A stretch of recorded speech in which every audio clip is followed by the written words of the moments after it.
მოგესალმებით პატივცემულო რადიო მსმენელებო, მივესალმებით ჩვენ ტელემაყურებლებს. დღეს ხუთშაბათია და 7:30-ია და ვიწყებთ ჩემს ავტორო გადაცემას განათლების რეფორმის კვალდაკვალ. ისევ გრძელდება გადაცემათა ციკლი უმაღლესი განათლების რეფორმის ანალიზი. ჩვენ ამ კვირაში გამოვიდა დოკუმენტების ასე ვთქვათ პაკეტი. მთავარი ეს არის შრომის ბაზრის ანალიზი. გამოვიდა ეს ყმადაღებული შრომის ბაზრის ანალიზი 12 გვერდიანი და შევეცდები რომ ჩამოვაყალიბოთ ჩემეული ანალიზი და შეხედულებები ამ შრომის ბაზრის ანალიზთან დაკავშირებით. მანამდე კი შეგახსენებთ რომ მედია კავშირი ობიექტივის პირდაპირ ღია ეთერში მიდის ჩემი საავტორო გადაცემა განათლების რეფორმის კვალდაკვალ, ხოლო მე ამ გადაცემის ავტორი და წამყვანი მაანა ნიკოლაიშვილი ვიმუშავებ თქვენთვის 50 წუთის მანძილზე. ესე იგი, რა არის აქ მთავარი რა გამოიკვეთა ამ შრომის ბაზრის ანალიზში? მოთხოვნა საჯარო და კერძო სექტორში უმაღლესი განათლების საჭიროებით. ეს არის მოთხოვნა მომდევნო 5 წლის განმავლობაში სულ 64,095 და ეს არის აქედან 42,316 კურსდამთავრებულის საჭიროება არის კერძო სექტორში ფიქსირდება, ხოლო 21,779-ის საჯარო სექტორში ფიქსირდება საჭიროება და ეს მონაცემები მოიცავს როგორც ახალი სამუშაო ადგილების ზრდის და ასევე ჩანაცვლების მოსალოდნელ მონაცემებს. კარგით ბატონო, საშუალო სკოლის მასწავლებელთა და ამიტომ არის აქედან არის 21,300 ასე ვთქვათ სტუდენტის ადგილი ვაკანსია იქნება გამოყოფილი სახელმწიფო უნივერსიტეტებში. საშუალო სკოლის მასწავლებლებზე ამ 5 წლის მანძილზე იქნება 6,159, გაყიდვებისა და მარკეტინგის მენეჯერები 4,761, ექთნის დამხმარე სპეციალისტები 2,791, ექიმის სპეციალისტები 2,701, მშენებლობის მენეჯერები 1,710, პროგრამისტები 1,691, პროფესიული განათლების მასწავლებლები 1,655, მშენებლობის ზედამხედველები 1,299, ელექტროტექნიკოსები 1,124, მომარაგებისა და დისტრიბუციის მენეჯერები 1,008. აი ასეთია 5 წლის პერსპექტივა. ნუ რა შეიძლება ითქვას? ჩემეული შეფასება არის ის, რომ რასაც ვამბობდი, მომსახურე ერის სტატუსი გაფორმდება უკვე ფორმდება და გაფორმდება ამ 5 წლის მანძილზე. რა არის ეს? რა ანალიზია? რა თქმა უნდა, არა დამაკმაყოფილებელია ეს ანალიზი, რატომ ახლავე მოგახსენებთ და ანუ სერვის ქვეყნად უნდა ვიქცეთ და სექს ტურიზმის ქვეყნად, მოსამსახურეების ქვეყნად. თუ უკვე არ არის სექს ტურიზმი, იმდენი სარესკიპოებია დედაქალაქში თუ საქართველოს მთელ ტერიტორიაზე. რა თქმა უნდა არალეგალურად. დეფიციტური მიმართულებებია პედაგოგიკა, საინჟინრო ტექნიკური მიმართულებები, მშენებლობა, ქიმიური ტექნოლოგია, მეტალურგია, ენერგეტიკა, ტრანსპორტი, საექთნო და სამიანო საქმე, სოციალური მუშაობა. სიჭარბე ფიქსირდება სამართალი, ეკონომიკა, სოციალური და პოლიტიკური მეცნიერებები, 5-ჯერ ნაკლები მოთხოვნაო განაცხადა პრემიერ-მინისტრმა და უცხო ენები. ეს არის სიჭარბე და ამიტომ შეამცირეს ყოველ შემთხვევაში დიდად არ არის შემცირებული განსაკუთრებით სამართალი და ეკონომიკა. სოციალური და პოლიტიკური მეცნიერებები კი თბილისში შეამცირეს. დაბალანსებულია ბიზნეს ადმინისტრირება, კურსდამთავრებულების კვალიფიკაციის დონე არ არის საკმარისად მაღალი და რეალურად შრომის ბაზარზე მაინც ფიქსირდება მკვეთრი დეფიციტი. ხელისუფლება ესე იგი ესეც ჩემი ასე ვთქვათ პერსონალური დასკვნა ხელისუფლება მათი ბიზნესის სამშენებლო და სადისტრიბუციო ბიზნესისათვის ამზადებენ კადრებს. ამ მოთხოვნებზეა მორგებული ბაზრის კვლევა. პროფესიების მოთხოვნაც მათი ბიზნესიდანაა აღებული. აი ისეთი ესე იგი მშენებლობის მენეჯერები, პროფესიული განათლების მასწავლებლები, მშენებლობის ზედამხედველები, ელექტროტექნიკოსები, მომარაგებისა და დისტრიბუციის მენეჯერები, სულ 10 პუნქტია და აქედან უმეტესობა არის პირადად, რაც ყველაზე მეტად აქვს. ყველანაირი ბიზნესი აქვს, მაგრამ ყველაზე მეტად აი ეს სამშენებლო და სადისტრიბუციო. უახლესი 5 წლის განმავლობაში დაახლოებით 25,000-ზე მეტი დაბალ ანაზღაურებადი, დაბალ კვალიფიცირებული სპეციალისტების მეტი არავინ სჭირდებათ. 5 წელში შეიქმნება 99,000 სამუშაო ადგილი. აქედან ეს მონაცემი აღებულია შრომის ბაზრის კვლევიდან, აქედან 64,095-ის ჭირდებათ უმაღლესი განათლებით, 24,879 და ასეთი ციფრებია დაჯამებული 9,216 ადამიანი, მაგრამ რა პროფესიების არის ეს? არ არის ეს ჩამოთვლილი, ეს არის კვლევა? უკვე მეორედ ვსვამ ამ კითხვას თუ მესამეს. კვლევით უნდა ავაწყოთ განათლების სისტემა, დაუშვათ კარგი კვლევა. რა მნიშვნელობა აქვს ამ კვლევის გამოქვეყნებას ახლა, როდესაც პრაქტიკულად ჩაატარეთ რეფორმები, მიიღეთ კანონმდებლობა და ასევე გამოშიგნეთ უნივერსიტეტები, ლამის დახურეთ უმეტესობა, დიდი ფაკულტეტები მილევად რეჟიმში გადაიწყვალეთ, ზოგიერთი ფაკულტეტები ერთი უნივერსიტეტიდან მეორეში გადაისროლეთ, ისე რომ არც სტუდენტებს აფრთხილებთ, მიდიხართ რეფორმატორებო არ ელაპარაკებით, არც პროფესორ მასწავლებლებს. ნუ მოკლედ რომელი ერთი ჩამოვთვალოთ, ზოგი გააქრეთ, მერე აღადგინეთ, მერე ეს დიალოგად და დისკუსიად გაასაღეთ, მაშინ როდესაც ეს არის თქვენი დანაშაული და პატრონი რო ყავდეს ამ ქვეყანას, იმ წუთას მოსახსნელები ხართ ყველა სამინისტროს, ვის დაბალი პერსონალი, საშუალო დონის, ვისაც ჰქონდა შეხება იმასთან, რომ უცბად გამოვარდით და გამოაცხადეთ ტექნიკური უნივერსიტეტის გაუქმება, როგორც აპარატის თანამშრომლები ხართ, დასათხოვი და პასუხისმგებლობა უნდა დადგეს მინისტრის მოადგილე, კურატორი, მინისტრი და პრემიერ-მინისტრმაც უნდა აგოს პასუხი, ვინაიდან თავზე იღებს ამ რეფორმის მიმდინარეობას. მოკლედ, დაჩეხეთ და გამოშიგნეთ ყველაფერი. შეკვეცეთ პროგრამები, კვოტები, შეამცირეთ და კვლევა წარმოადგინეთ შემდეგ. რა არის ეს საქციელი? ჯერ დაჩეხვა, შემდეგ კვლევა.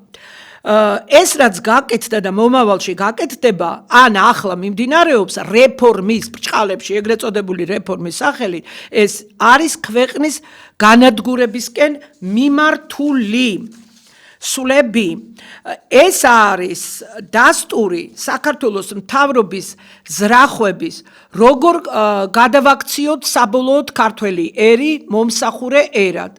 მაგალითად, ვინ შემოყავთ აქ ყველაზე მეტი არაბები და რა ვიცი, სხვადასხვა ტერორისტული ქვეყნებიდან, მუსულმანური ქვეყნებიდან. ამ კვლევით მთლიანად და საბოლოოდ დაინგრევა ჩვენი უმაღლესი განათლების სისტემა. გავხდებით რეგიონსა და მთელ მსოფლიოში ჩამორჩენილი ქვეყანა. 21 საუკუნის 20-იან წლებში სამყარო შესულია ახალი ტექნოლოგიების, ქიმიური და ბიოქიმიური, მედიცინის, ახალი ტექნიკის განვითარებისა და შექმნის ველში. და სად არის ახალი კვლევები, ინოვაციების და ცოდნაზე დამყარებული ეკონომიკის განვითარების შესახებ. მე ამას შრომითი ბაზრის კვლევაში ვერ ვხედავ. მე ვეკითხები ხელისუფლებას, საქართველოს სად არის ამ კვლევაში? ან რეგიონულ ჭრილში სად არის? ან სოფლიო ჭრილში სად არის? ჩვენ არ გვჭირდება ამ მიმართულებების განვითარება? არა. ჩვენ როგორც კვლევა გვეუბნება, გვჭირდება თურმე. მე მეგონა ექთნის კი არა. წამოსწევს პირველ რიგში პრემიერ-მინისტრი ექთნის დამხმარე პერსონალი გვჭირდება. პროგრამისტი 1691 5 წლის მანძილზე. რა უბედურება, ტექნოლოგიები ვითარდება, კომპიუტერული მეცნიერებები ვითარდება, კომპიუტერული ტექნოლოგიები ვითარდება და თქვენ მაინდა-მაინც პროგრამისტები გჭირდებათ მხოლოდ, ამას ერთი უნივერსიტეტი მოგცემთ ამდენ პროგრამის. მეტი არაფერი არ გჭირდებათ, ხომ? პროგრამისტების მეტი.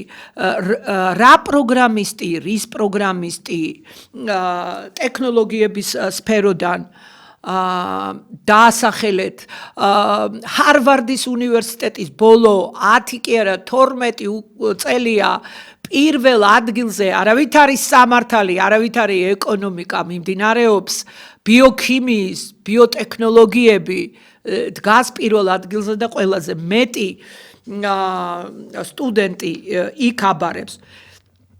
სრული მომსახურე მონა მონა საზოგადოებად უნდათ მომავალი თაობა გარდაქმნან. დაუშვათ მიახლოებით ავიღოთ ყოველწლიურად დაამთავრა 40,000-მა. დაუშვათ 5 წლის მანძილზე 200,000 კურსდამთავრებული გვყავს. ესე იგი, ეს იმას ნიშნავს, რომ 200,000-დან ხოლოდ საჭირო იქნება ამ 5 წლის მანძილზე 64,095 უმაღლეს კურსდამთავრებული. ესე იგი, მთლიანად 32% და სადღაც 30-32% და 68-70% მიდის სად? ეს არ ჩანს შრომის ბაზრის კვლევაში. დააკონკრეტეთ, პროფში მიდის დანარჩენი? აქ რომ კარებს ბიჩარაზეთ უნივერსიტეტების პროფში მიდის. ხომ? კარგით. ყველა მიდის პროფში? შემდეგ პროფის მერე შრომით ბაზარზე გადის და არის მოთხოვნა? გააქვთ ამდენი საწარმო? სპეციალობების მიხედვით რომ დაასაქმოთ? თუ უმუშევარი დარჩება, ანუ უნდა წავიდეს ქვეყნიდან და ვინც არსად არ ჩააბარებს განათლების მიღმა დარჩენილი ასე ვთქვათ მუშახელის ის სად არის? ისინი რატომ არ ჩანან კვლევაში? ასეთი სეგმენტი საერთოდ არ გაქვთ. ალბათ ესენი უნდა წავიდნენ პროფესიით თუ უპროფესიოდ. გათვალისწინებულია ეს რეფორმა, რომ თქვენ საქართველოს დაცალოთ. როგორ დაცლით ამას მექანიზმი როგორია, ძალიან მარტივია, მოგახსენებთ. ყოველგვარი ცოდნის გარეშე არაკვალიფიციური მუშახელს მოუწევს თავისი ქვეყნის დატოვება და კვალიფიციურსაც. ესე იგი, მონობისათვის გაწირვა. შრომითი ბაზრის კვლევაში არ არის ახალი კვლევები მეწარმეობის განვითარებაზე, ახალი ტექნოლოგიების, როგორც თქვი და ინოვაციების ათვისებასა და დანერგვაზე, მომავლისთვის საჭირო უნარების კვლევა, სხვადასხვა სფეროს ანაზღაურების შედარებითი ანალიზი, არ არის პროფესიული ასოციაციების, კომპანიების და პროფესიულ ასოციაციებთან და კომპანიების ფოკუს ჯგუფებთან განხორციელებული კვლევა. არ არის რეგიონული განვითარების კვლევა, როგორც თქვით, და საერთაშორისო შრომის ბაზრის ტენდენციები. ეს არ არის და არც არსებულის ანალიზი. და მაინც საბოლოოდ ყველაზე კიდევ ერთხელ გამოვყოფ მთავარი დასაქმების და განათლების გარეშე დარჩენილი ახალგაზრდების საქმიანობის კვლევა. ეს არ არის. სად მიდის, კვლავ ვიმეორებ, სად ის 30% საქმება, 70% სად მიდის, პროფების შემდეგ, პროფში რამდენი მიდის, პროფის შემდეგ სადასაქმებთ და ბოლო-ბოლო რას თავაზობს სახელმწიფო მომავალ თაობას. იმ სისტემას აწყობთ, რომ რაც შეიძლება ნაკლებმა ახალგაზრდამ მიიღოს უმაღლესი განათლება. მაგრამ შემდეგ რა ხდება? ეს ბუნდოვანია ამ შრომითი ბაზრის კვლევით.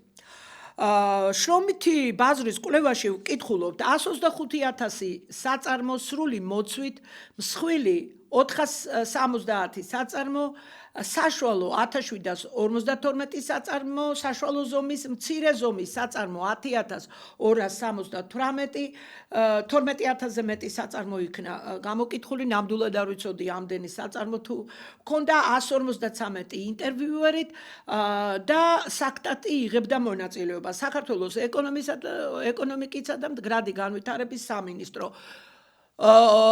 ნული ქულა საქსტატს ნული ქულა ეკონომიკისა და მდგრადი განვითარების სამინისტროს. კარგით, ცოტა შეღავაც გაგიწევთ, ორიანს გიწერთ. ეკონომიკის სამინისტრო. ცდომილება ქვეყნის დონეზე 0,59% და სექციის დონეზე 1,54%. არა, ის ეკონომიკის მინისტრი როდის უნდა გამოცვალოთ. აი, მთავარი საბაბი და მიზეზი. ეს კვლევა ვერ პასუხობს ვერანაირ სტანდარტებს და ამიტომ იმსახურებს გათავისუფლებას თუ სხვა უფრო მძიმე, ასე ვთქვათ, წამოჭრილი საქმეების და პროექტების გამოც იმსახურებს. მე მინდა გავაკეთო განმარტებაც და მიმართვაც აკადემიური წრეებისა, საზოგადოებისა და მოსახლეობის მისამართით. ხშირად გავიგონებთ, რომ რა უნდა გავაკეთოთ ჩვენ, აზრი არა აქვს, მთავრობამ მიიღო ისეთი კანონები, რომ ახლა ყველაფერი კანონში მოაქციეს და მაგალითად უმაღლესი განათლების კანონში პროგრამები და კვოტების, ასე ვთქვათ, განაწილება და ყველაფერი სამინისტრო აკეთებს, მინისტრი წყვეტს ერთპიროვნულად, უმაღლესებზე ვსაუბრობ.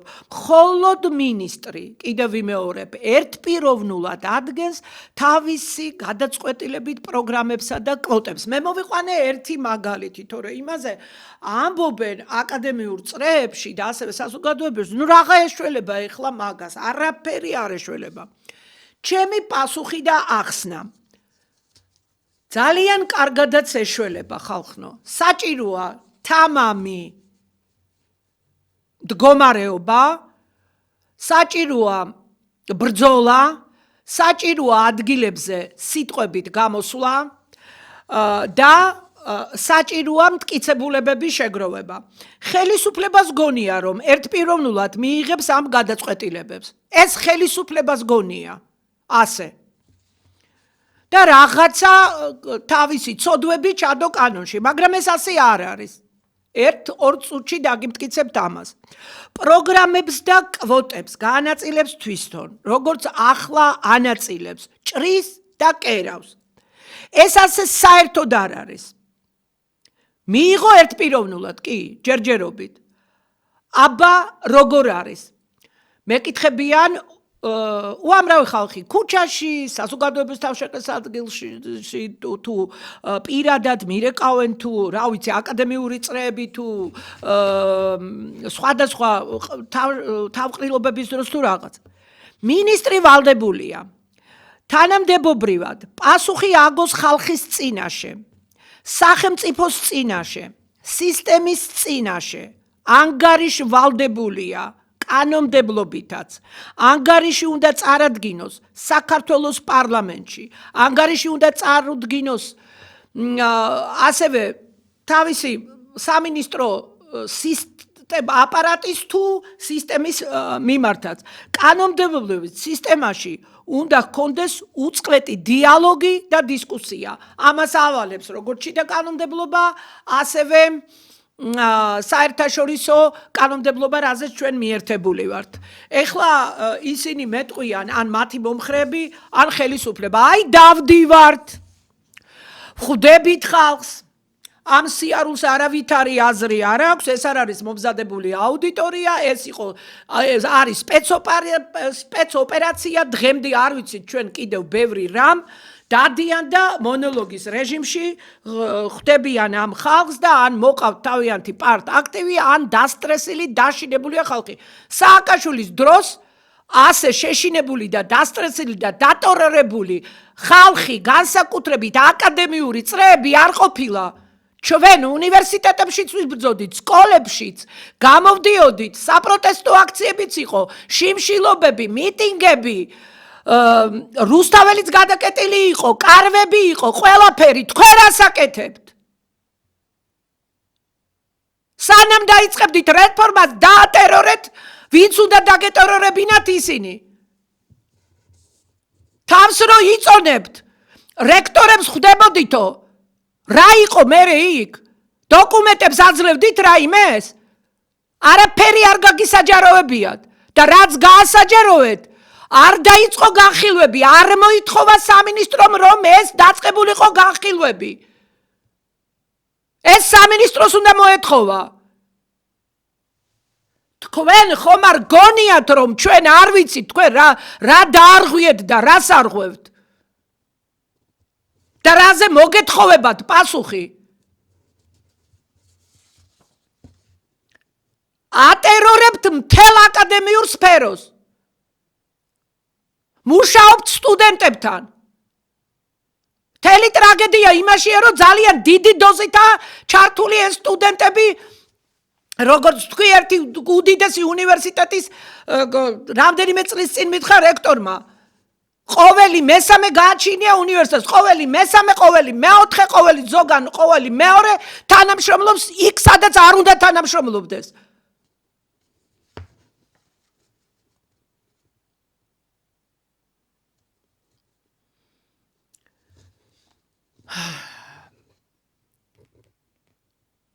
კანონმდებლობით საზოგადოებასთან ურთიერთობა.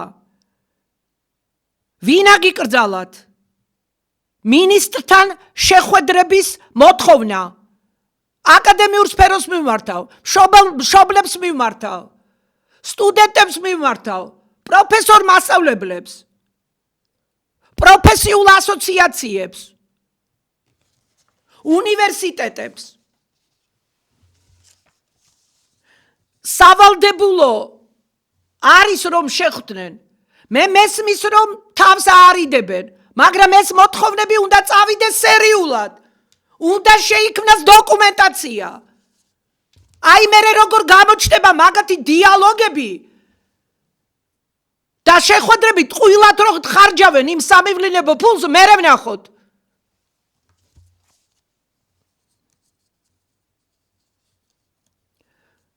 სავალდებულო არ არის ხელმძღვანელებმა მოიწვიოს ეს იქნება სკოლის დირექტორი, ეს იქნება პროფის დირექტორი, ეს იქნება რექტორები თუ რაღაც. არ არის სავალდებულო. პროფესიულმა წრეებმა, პროფკავშირებმა, აკადემიურმა წრეებმა, ნებისმიერმა რაღაცა ჯგუფმა შეგიძლიათ რომ მოიწვიოთ.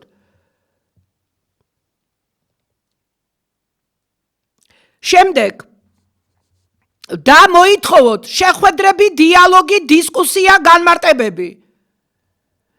მინისტრი ვალდებულია დაასაბუთოს თავისი გადაწყვეტილებები. წარმოადგინოს არა მარტო ზეპირად, წერილობითი ფორმით. კვლევები წარმოადგინოს, ხო ამბობდა ღრმა კვლევები გვაქვს. სად არის ეს ღრმა კვლევები? სად არის შედარებითი ანალიზი? სად არის საბოლოო დასკვნა? რა არის ამ რეფორმის საფუძვლები? ეს არაფერი არ არის ჩვენთვის ცნობილი. და არც აქვთ. რა უდევს საფუძვლად მსგავსი გადაწყვეტილებების მიღებას? ეს უნდა გავაკეთოთ ჩვენ. უნდა მოვითხოვოთ. იმიტომ რომ ბიუჯეტის თანხა იხარჯება დიდი ოდენობით მინისტრის გადაწყვეტილებების შედეგად და პრემიერ-მინისტრის გადაწყვეტილებების შედეგად. ხელისუფლებას გონია რომ ერთპიროვნულად მიიღებენ და მიიღეს გადაწყვეტილებები და ახლა დადიან შესათანხმებლად. და კომუნისტურ წყობაში რომ იყო საყოველთაო მოწონებები, ისე აკეთებენ და აკეთებინებენ მოწოდებებს და პატაკებს სხვადასხვა ხელმძღვანელ მუშაკებსა თუ მათთან დაახლოებულ აკადემიური წრის და ასევე მათთან დაახლოებულ ახალგაზრდების წარმომადგენლებს. ეს არის ბრეჟნევის პერიოდი. და თუ გინდათ კომუნისტური მმართველობის 70-წლიანი პერიოდი. ეს უმსგავსობა სიყალბე რომ აღიკვეთოს. სასამართლოშია საჭირო ამ მდგომარეობის განხილვა. სასამართლო გზით უნდა მოხდეს სრულფასოვანი რეაგირება მიღებულ გადაწყვეტილებებზე. ეს არის სასიცოცხლოდ მნიშვნელოვანი ჩვენი ერის ცივილიზაციის საკის წყვეტს.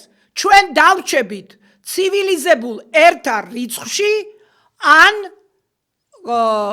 დავტოვებთ ამ მცირე რიცხოვან ჯგუფს. განათლების მასობრიობით ფასდება ერის ცივილიზაციის დონე. ესენი სკოლებს ანგრევენ და არაშენებენ. ძალიან ბევრი გაურკვეველი ვადითაა გადადებული. ესენი ამათმა უნივერსიტეტები გამოშიგნეს და მცდელობა აქვთ რომ დახურონ და ამის გამოვლინება იყო საქართველოს ტექნიკური უნივერსიტეტის ყველაზე დიდი უნივერსიტეტის. და არც მატერიალურად არ უჭირდა გააქრეს ერთ წუთში ერთი ბრიფინგით.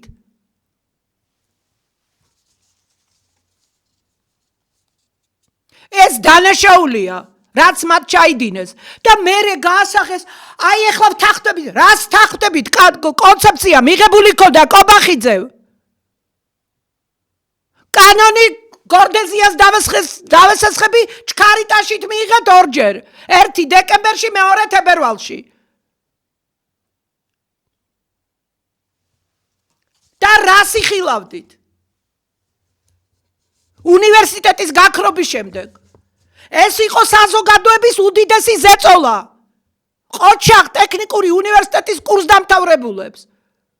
გადათელა თქვენი ტროლები და ბოტები. გადათელა თქვენი მთელი პარტიული აპარატი. გადათელა ხალხმა სოციალურ ქსელებში მთელი თქვენი სახელმწიფო აპარატი. როგიწერენ ერთ სიტყვას წარმატებები. სამარცხვინოა ეს ყველაფერი. შეწყვიტეთ ხალხნო, მე თქვენთვის ცუდი არ მინდა. შეწყვიტეთ, მე ხელისუფლებას მიმართავ. შეწყვიტეთ ეს სამარცხვინო მმართველობის სტილი. ეს კომუნისტური მმართველობის სტილი. ჩააქრეთ ეს ტროლების და ბოტების ქარხნები. ეს ფული მოახმარეთ სხვა ბავშვებს.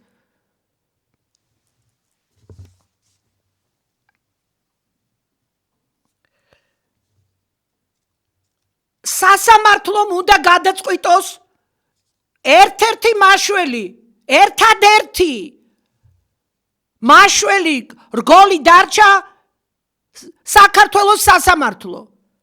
ჩვენი ერის მომავალი თაობის განვითარების საკითხი უნდა გადაწყდეს. ვინ არის ჩვენ შორის მართალი? ეს დამანგრეველი რეფორმები და მისი განხორციელებელი მთავრობა თუ ჩვენ? ახლა მეტყვით ივანიშვილის სასამართლო და მოსამართლეები რა განაჩენს გამოიტანენ და დაეთანხმებიან მთავრობის ქმედებებსო. ყველა საკითხში ვერ დაეთანხმებიან. ისეთი უხეში კანონდარღვევები აქვთ, რომ ეს სასამართლოც კი დაგვეთანხმება ჩვენ. იმას მაინც ეტყვიან, აბა მინისტრო, ერთპიროვნულად ნუ მოქმედებ. გადაწყვეტილებების მიღებამდე გააკეთე და წარმოუდგინე სახელმწიფოს ანალიზი, კვლევა, დასაბუთება ამ გადაწყვეტილებების რისკები, ამას აუცილებლად ეთქვის სასამართლო. ამის გარდა თქვენ წარმოგიდგენიათ მთავრობის და პარლამენტის ყველა ქმედებაზე, ყველა დოკუმენტს რომ მოვითხოვთ. მტკიცებულებები ჩვენ ხო უნდა წარვადგინოთ სასამართლოში. რომ არ აქვთ სისტემაში ისე გააკეთეს ეს ყველაფერი, ჯერ რომ აკეთებდნენ სისტემაში სხვადასხვა ღონისძიებებს ატარებდნენ, შემდეგ იღებდნენ მთავრობის დადგენილებებს, მერე იღებდნენ მინისტრის ბრძანებებს, მერე შექონდათ კანონში ცვლილებები და ამას ყველაფერს კანონმდებლობის მიღმა აკეთებდნენ თვითნებურად. ჩვენი მოქმედი კანონმდებლობით ზეგავლენის ანალიზის გაკეთება არის სავალდებულო. ამა თუ იმ დიდ რეფორმას რო ატარებს, რა ზეგავლენას მოახდენს. მთავრობას აქვს უფლება რაღაც გამონაკლისები დაუშვას, მაგრამ დასკვნა, საჭიროების დასაბუთება და ზეგავლენის და მოსალოდნელი შედეგების ანალიზი უნდა დაიდოს.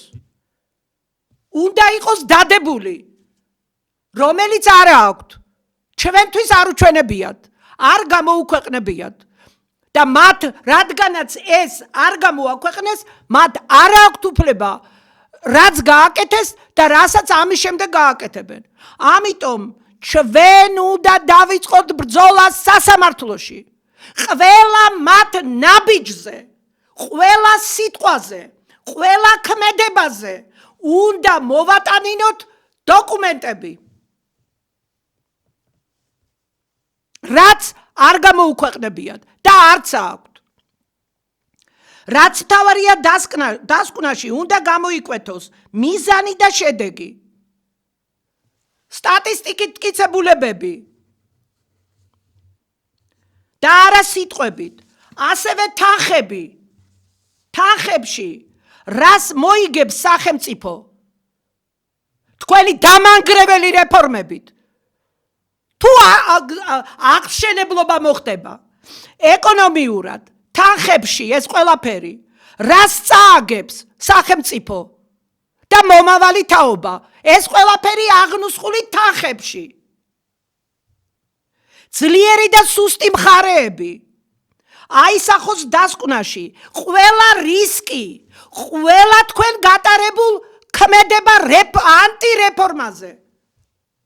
კარგი ბატონო, რეფორმაზე.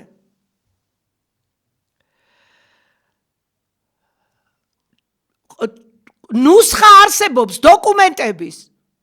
რეფორმის ჩატარებას აქვს თავისი წესი და რიგი. რაც განათლების თეორიით თუ პედაგოგიკას რომ ხშირად ახსენებს ბატონი პრემიერ-მინისტრი პედაგოგიკის თეორიაში ცნობილია. თქვენ არც ერთი წესი და რიგი არ დაიცავით. ყველაფერი დაარღვიეთ. შემდეგ მერწმუნეთ ამ უსამართლო სასამართლოშიც კი მოსამართლე ვერ იტყვის რომ დაუსაბუთებელი გადაწყვეტილება შეუძლია მიიღოს მინისტრმა. დაუსაბუთებელი გადაწყვეტილება შეიძლება მიიღოს მთავრობამ, პრემიერმა და ასე შემდეგ პარლამენტმა. ის პარლამენტი არაფერში არ წერია საერთოდ. თავარი ხელისუფლების წარმომადგენლების მიერ რეფორმის გადაწყვეტისას საფუძვლებად რა დევს? პირველი ნორმატიული აქტების პროექტების ერთ პაკეტად გამოქვეყნება. ერთად უნდა გამოექვეყნებინათ ეს პროექტი და უნდა დაწყებულიყო საერთო სახალხო აკადემიურ წრეებში, საზოგადოებრივ წრეებში განხილვა. შემდეგ უნდა დაწყებულიყო განხილვა უნივერსიტეტებში, დაინტერესებულ საზოგადოებაში, მოსახლეობაში და როდესაც აკეთებ ასეთ ძირეულ რადიკალურ რეფორმას, ხელი-ხელს ჩაკიდებული რეფორმატორებო, ბრჭყალებში რეფორმატორებო უნდა გევლოთ თელ საქართველოში მოსახლეობაში და არა დარბაზებში. თქვენი პარტიული თანამდებობის თუ ისა ქართული ოცნების დეპუტატებთან ერთად.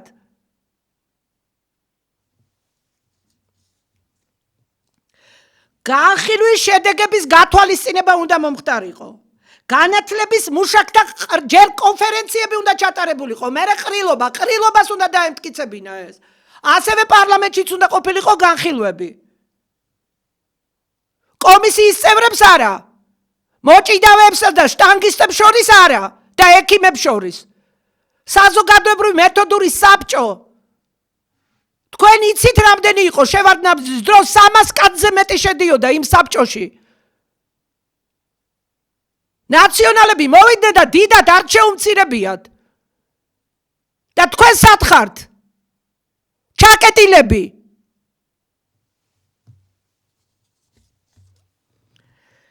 შემდეგ ქონდათ უფლება კანონმდებლობის მიღების. კვლევები, ანალიზები, დასკვნები, ყველა სარეფორმო საკითხის. ესენი ყველაფერი უნდა იყოს ხელმისაწვდომი. თითოეული ადამიანისთვის. ჩვენი ქვეყნის მოქალაქისთვის. თითოეული გაუქმებული პროგრამა. კვოტები. მტკიცებულებების აღება უნდა მოხდეს ჩვენი მხრიდან, მტკიცებულებების შექმნა მათი მხრიდან უნდა მომხდარიყო. რაც არ აქვთ არც ერთ საკითხზე, აი უნდათ დააუქმებენ. რის საფუძველზე მიმდინარეობს ფაკულტეტების ჭრა-კერვა, სვამ კითხვას. მილევად რეჟიმში გადაყვანა. ერთი უნივერსიტეტიდან მეორეში გადატანა. რის საფუძველზე? ყოველგვარი დასაბუთების გარეშე. რა საფუძველი იყო? დასკვნა ამხელა საქართველოს ტექნიკური უნივერსიტეტის თესეუსთან შეერთების დასკვნა არ ქონდა თქვენ? მაგალითად, აგრარული ფაკულტეტის გადატანა საქართველოს ტექნიკური უნივერსიტეტიდან სოხუმის უნივერსიტეტში. რის საფუძველზე აკეთებთ ამას? სად არის დასკვნა? სად არის რისკები? ვინ იქნება პასუხისმგებელი? სოხუმის უნივერსიტეტს რატო შეუკვეცეთ ის მრავალფუნქციული ისა დევნილ უნივერსიტეტს? და თუ გინდათ აგრარული მიაწებოთ, სოხუმის სუბტროპიკული უნივერსიტეტი არ იყო? ქუთაისის წერეთლის უნივერსიტეტს შეუერთდა, მიეცით ის 5 პროგრამა იყოს იქ.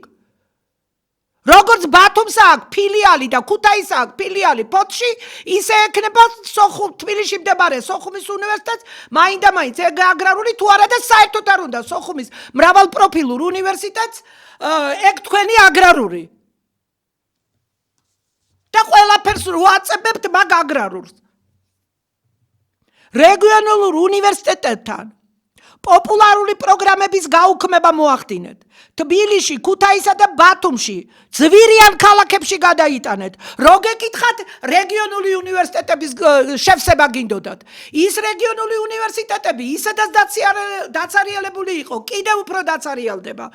ვინ არის ამაზე პასუხისმგებელი? გააქვთ ეს გათვლილი? უფრო მეტი სტუდენტი არ ჩამოვა თბილისში? გინდ ქუთაისში და გინდ ბათუმში? ბათუმი უძვირესი ქალაქია. საზღვარგარეთ უფრო უკეთესად, უფრო იაფასებში გააკეთებ ყველაფერს და იცხოვრებ ვიდრე ბათუმში.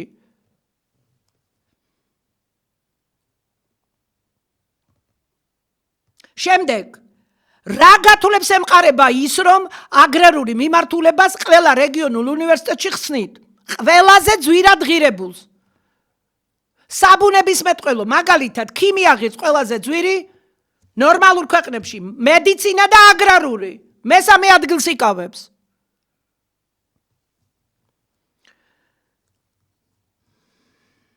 რატომ აგრარული გამოაქვეყნეთ დასაბუთება? აფხაზეთის დე-ფაქტო უნივერსიტეტში 10 ფაკულტეტია და აქ თქვენ რას აკეთებთ? ერთ ფაკულტეტზე დატოვეთ. ისიც პედაგოგიური პროფილის.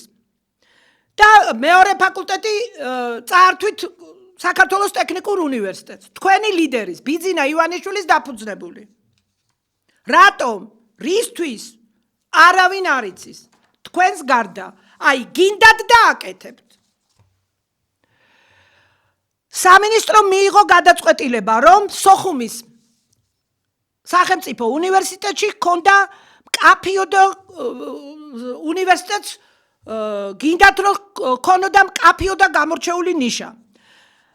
სახელმწიფოს არ გააჩნია დამოუკიდებელი, ვციტირებ, ეს თქვენი მთავრობის ის არის, დამოუკიდებელი აგრარული უნივერსიტეტი. სწორედ ამიტომ მიღებული იქნა გადაწყვეტილება, რომ აგრარული მიმართულება გამოიყოს საქართველოს ტექნიკური უნივერსიტეტთან და სრული მასშტაბით ამოქმედდეს სოხუმის სახელმწიფო უნივერსიტეტში. ეს გადაწყვეტილება პრემიერ-მინისტრმა შეხვედრაზეც გააჟღერა და პროცესი გამჭვირვალეა და სოხუმის სახელმწიფო უნივერსიტეტი განახორციელებს ყველა აგრარულ პროგრამას ხელახალი აკრედიტაციის გავლისა და შესაბამისი ნებართვის მოპოვების საფუძველზე. სწორედ ამიტომ მიმდინარე ეტაპზე კვოტებში აგრარული მიმართულებები ჯერ კიდევ სეტეუშია მითითებული. მინისტრმა თქვა სეტეუდან აგრარული პროგრამების სექტემბრიდან გადავა სოხუმის უნივერსიტეტში. კითხვები მაქვს. სექტემბრიდან საქართველოს ტექნიკური უნივერსიტეტიდან პროგრამები, ესე იგი პროფესორ მასწავლებლები, ტექ პერსონალი, მატერიალურ-ტექნიკური ბაზით გადავა სოხუმის სახელმწიფო უნივერსიტეტში თუ პირიქით. სეტეუს ჩამოართვებთ პროგრამებს, ფაკულტეტს და შენობასაც. ჩამოართვებთ ყველაფერს. იქეთ გადავლენ თუ ართმევთ. რა დააშავა საქართველოს ტექნიკურმა უნივერსიტეტმა ასეთი, რომ ყველა ხელისუფლება ძარცვავს? და ჯერ ერთი სოხუმი რომ დაბრუნდება, თბილისს რა დარჩება? თქვენ არსაიდან მოსულო ხალხო და ძალოვნებიდან მოსულო ხალხო, თქვენმა ლიდერმა ბიძინა ივანიშვილმა როცა იყო პრემიერ-მინისტრი, ეს გააკეთა სახელმწიფო სექტორში ბენდუკიძეს რო ვერ წაართვა აგრარული უნივერსიტეტი. ბენდუკიძის უნივერსიტეტი საპირწონედ გააკეთა. თქვენ რას აკეთებთ? სოხუმი წავა, ღმერთმა სწრაფად დაგვაბრუნოს, აქ რა დარჩება? აქ დარჩება ისევ კერძო სექტორი და ბენდუკიძე ამოტივტივდება. თქვენ ნორმალურები ხართ?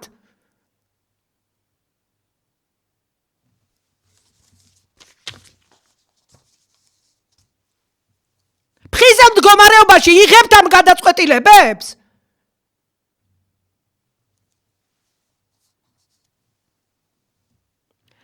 შემდეგი კითხვა, არსებული სტუდენტები მობილობით გადავლენ სოხუმის უნივერსიტეტში და მიიღებენ სოხუმის უნივერსიტეტის დიპლომს.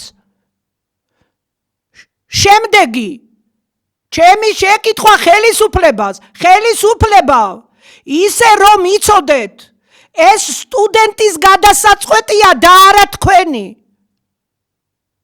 თქვენზე კარგად იცის იმ სტუდენტმა, რა უნდა შემოეხაზა თავის დროზე? სტუდენტებს შეატყობინეთ? პრემიერ-მინისტრო ან სამინისტრო? ბატონო პრემიერო, თქვენ თბილისის სახელმწიფო უნივერსიტეტში რომ სწავლობდით და ვიღაცას თქვენთან შეთანხმების გარეშე სხვაგან რო გადაესროლეთ, თქვენი უფლებების შელახვა არ იქნებოდა? გერმანიაში რომ სწავლობდით, იქედან სადღაც რო გადაეტყორცნეთ, თქვენი ღირსების შელახვა არ იქნებოდა უფლებებთან ერთად?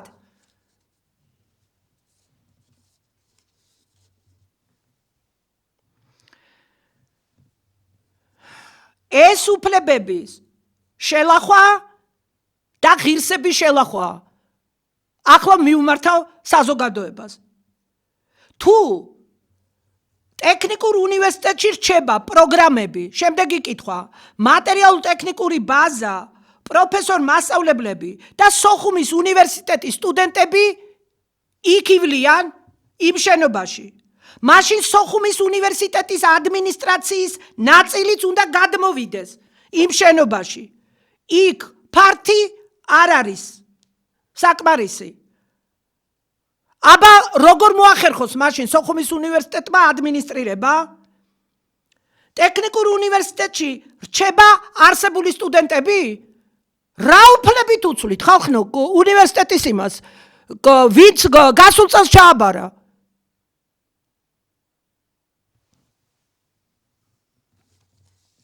პირველი კურსელები იქნებიან სოხუმის უნივერსიტეტის სტუდენტები? მაშინ როგორ განაწილდება ლაბორატორიები და აკადემიური პერსონალი? და ეს საკითხები დადგენილების მიღებამდე არ უნდა ყოფილიყო განხილული? და ამ ორ უნივერსიტეტს შორის დეტალები შეთანხმებული არ უნდა ყოფილიყო გაწერილი? და როცა სოხუმში ეს თქვი რომ გადავა, საერთოდ ყველაფერი ჩამოიშლება და მოდით ახლა ესე ვთქვათ. ბიძინა ივანიშვილმა შექმნა ეს და ყოველთვის კითხულობდა დრო და დრო, რო წინ და წინ მიდიოდა ეს ფაკულტეტი. და აი ახლა რაღაცა ნაწილი რომ წაიღო და რაღაცა მაგ წაიღო და არ დაბრუნდეს ჯერ პირი არ უჩანს სოხუმში დაბრუნებას, მაგრამ აღარ იყოს მაგ კონკურსი, არ შემოხაზავენ სტუდენტები და ნუ იქნება მთელი ამბავი და ვინც იქ სწავლობს გადასვლას მოიწადინებს და დაიფანტებიან ეს ბავშვები სხვადასხვა კერძო უმაღლეს სასწავლებლებში. ამაზე ვინ არის პასუხისმგებელი? ან იმაზე ვინ არის პასუხისმგებელი სოხუმის უნივერსიტეტის მრავალფუნქციური სტატუსი რომ წაართვით, მაგისტრატურის და დოქტორანტურის პროგრამები რომ ჩამოართვით. აქ რო 23 პროგრამაა ტექნიკური უნივერსიტეტის აგრარულ ფაკულტეტზე 9 ბაკალავრიატი, 9 მაგისტრატურა და 5 დოქტორანტურა, ეს 14 პროგრამა. კარგი ბაკალავრიატი წაიღეთ, მაგისტრატურა და დოქტორანტურა ახლა რო არ ყვევს გაბისონია პრემიერ-მინისტრის დავალებით. და აწი რომ უნდა შევიდეს მთავრობის დადგენილებაში 55-ში. აი, მაგარი პასუხი გაქვთ მოსათხოვი რა. ბატონო ბიძინა, დახსენით ესენი ყველა. დახსენით სასწრაფოდ, სანამ დაიწყება უმართავი პროცესები. ჯერ ისე დროს გამოაცხადეს გამოცდები, მილევად რეჟიმში იყო და არ დადეგები. ძალიან დიდი შფოთი იქნება. ძალიან ბევრი ადამიანი დაზარალდება. სტუდენტი, აბიტურიენტი. არაფერი ფასი არ ექნება თქვენ უფასო განათლებას. იმიტომ რომ უმეტესობა იძულებული გახდება რომ წავიდეს იმაში, რა ქვია, კერძო უნივერსიტეტში.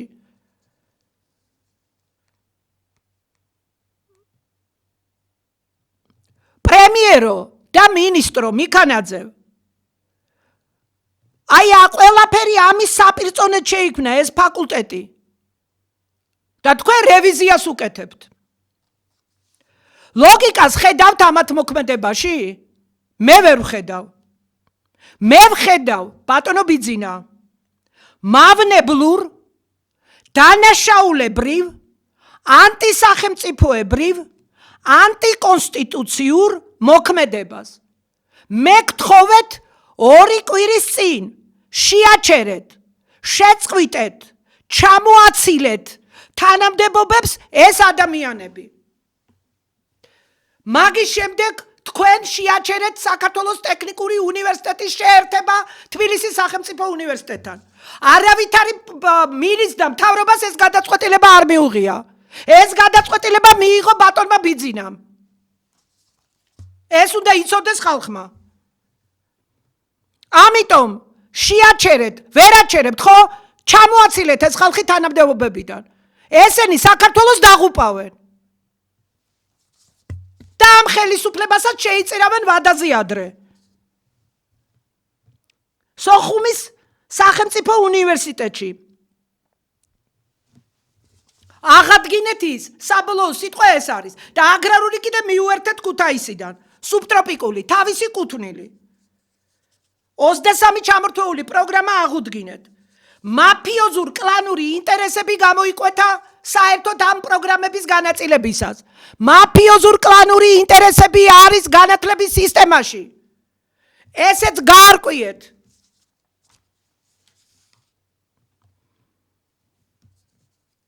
ესე იგი, აკრედიტაცია, რა აკრედიტაცია პროგრამის მომზადებას 1 წელი ჭირდება, აკრედიტაციას 6 თვე, განაცხადის შეტანას, ექსპერტთა ჯგუფის შედგენას, ვიზიტი, წინასწარი დასკვნა, დასკვნაზე უკუპასუხი, დასკვნის გასწორება, აკრედიტაციის საბჭოზე გატანა და შემდეგ პასუხი. და როდის უნდა გააკეთოს ეს იმ სოხუმის უნივერსიტეტმა? სამინისტრო ამბობს სექტემბრიდან აგრარული პროგრამები სოხუმში გადავაო. ოღონდ აკრედიტებულიო.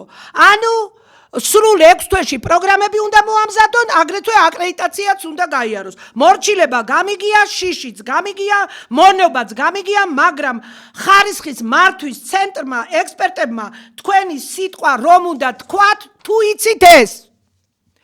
რომ მიქანაძემ გაბისონია უთხრათ რომ ეს არ შეიძლება.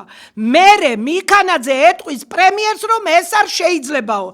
ამიტომ ბატონო ბიძინა, ბოლოჯერ გთხოვთ, ნუ აწამებთ პროფესორ მასწავლებლებს, სტუდენტებს, მოაცილეთ ეს საშიში არაპროფესიონალი თანამშრომლების სისტემას, რომ დაწყნარდეს სიტუაცია, რა რესურსების დაზოგვაზია საუბარი. მარტო ეს ღონისძიება ათეულ მილიონობით ლარს წაიღებს და სახელმწიფოს რა შერჩება. საათივით აწყობილი ფაკულტეტი და მოთხოვნადი დაიშლება, დაიქსაქცება, სტუდენტები სხვადასხვა კერძო უნივერსიტეტებში ნაკლებად შემოხაზავენ სოხუმის უნივერსიტეტს და ან არსებული სტუდენტები ბევრი გადავა მობილობით და დაუბრუნდებით ძველ ნიშნულს. ბენდუკიძე, კერძო მხარეს სახელმწიფოს ნული. სამაგიეროდ მე უნდა მელაპარაკა მაგისტრანტებზე, ახალი ბრძანება გამოვიდა და ბაკალავრიატზე ვერ მოვასწარი. არაუშავს გავაგრძელებ და 32 ლაბორატორია. 32 ლაბორატორია როგორ უნდა გადაიტანოთ? და 2 მინისაწარმო. უცხოენოვანი პროგრამები და 2 დიპლომიანი და საერთაშორისო უნივერსიტეტთა კავშირები.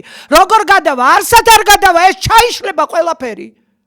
ეს არის მავნებლობა, მეტი არაფერი. მეც ვერაფერს ვერ დავარქმევ და მე რომ ვამბობდი 7,000 გახსოვთ სოფლიო ბანკი რო ითხოვდა აი გუშინ გამოგვიცადა 14,400 მომავალ წელს იმის მომავალ წელს 7,000 და ასე შემდეგ სამწუხაროდ ამოიწურა ჩვენი დრო მედია კავშირი ობიექტივის პირდაპირ ღია ეთერში მიდიოდა ჩემი საავტორო გადაცემა განათლების რეფორმის კვალდაკვალ გადაცემის თემა იყო განათლების უმაღლესი განათლების რეფორმის ანალიზი მე-16 გადაცემა ამ გადაცემას გაიმეორებენ შაბათს 5-ის ნახევარზე ხოლო მედია კავშირი ობიექტივის სტუდიაში მე მანენა ნიკოლაიშვილი მუშაობდი თქვენთვის ნახვამდის მომავალ შეხვედრამდე